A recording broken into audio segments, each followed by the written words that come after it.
Hi guys! For today's video, ang ipapakita namin sa inyo ay plastic cutting nipper or pliers MTC-22.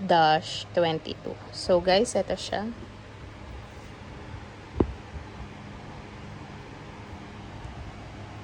Yan ang ating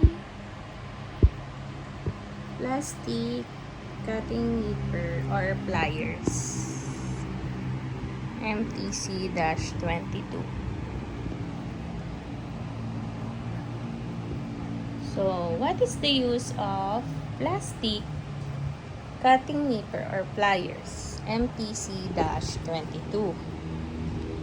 MTC-22 plastic cutter or MTC-22 6-inch diagonal nose pliers is a small hand tool designed mainly for cutting plastic and soft materials. It's often called a plastic cutting nipper or pliers and has a flush cutting edge that lets you snip cleanly with precision.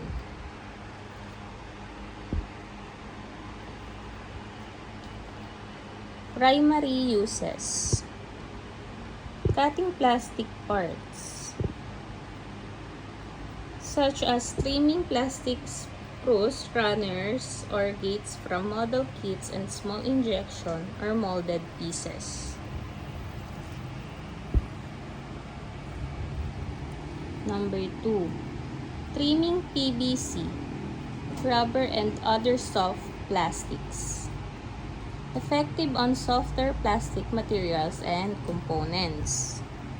Number 3. Cutting soft wires like copper. Many versions can cut thin copper wire up to 2 mm diameter.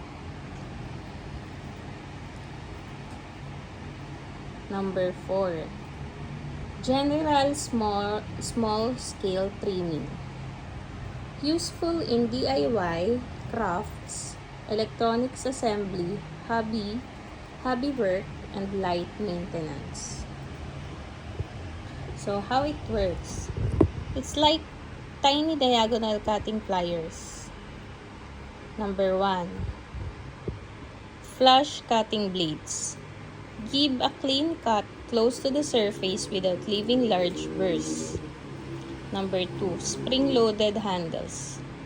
Make repetitive cuts easier and reduce hand fatigue. Number 3. Designed for cutting, not gripping or twisting. What not to use it on? Number 1. Hard metals or thick steel wire. The blades are not built for heavy-duty metal cutting, and doing so can damage the tool. Number 2. Very hard or thick plastic. May dull the blades or make cuts rough. In summary, the MTC-22 is a precision cutting nipper best for plastic, soft wire, and other light materials. Perfect for hobbyists, electronics work, and small repairs. So guys, yan ang ating plastic cutting nipper pliers model MTC-22. So ayan siya. Diba natin, hindi natin siya ma-focus. So hindi natin, medyo malinis siya.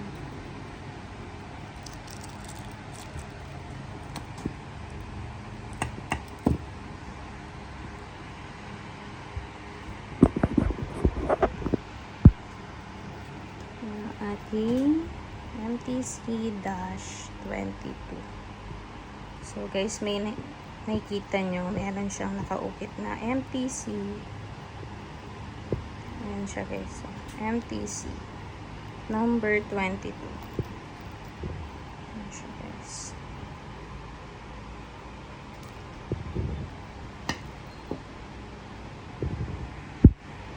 So guys, ayun lang. Ito muna natin yung likod niya. likod ng ating MTC-22. So, ayun lang guys. Please subscribe our YouTube channel and TikTok account. Thank you!